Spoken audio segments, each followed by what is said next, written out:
Wyatt can husk at least 12 dozen ears of corn per hour. What a man. And at most, 18 dozen ears of corn per hour.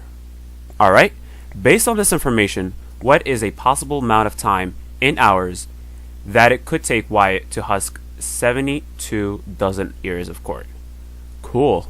Good for Wyatt. So they gave us two ranges, right? So they gave us the bottom range that Wyatt can husk 12 dozen ears of corn per hour. So I'm going to write that.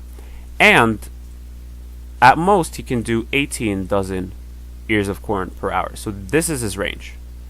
And they're saying, well, if he has 72 ears of corn, how many hours would it take him to do it? What is a possible amount of time? So it could be any amount of time, but you can just put one that makes sense. So if you want to do this, well, let's just find the range of hours, the minimum amount of hours that it would take him, and the maximum amount of hours that it would take him, and just pick a number in between. So how do we do that? Well, let's start with the lower end, with his weakest days. So when he's doing 12 dozen an hour, and he has 72 to do, how many hours would that take him?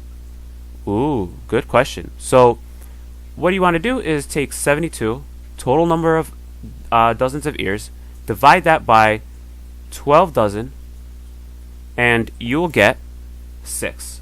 So it'll take him 6 hours to complete 72 dozen ears of corn if he's going at the rate of 12 dozens of corn per hour. You're with me? I know you are. Good. Thank you for saying yes. Alright, so now for the higher end, when he's on his good day, he got his coffee, he got a big meal in his belly, and he's starting the day fresh on 8 hours of sleep.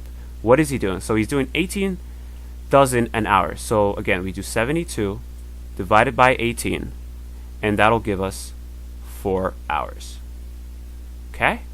So that means he could either finish this whole thing in 4 hours when he's going really fast, or in 6 hours.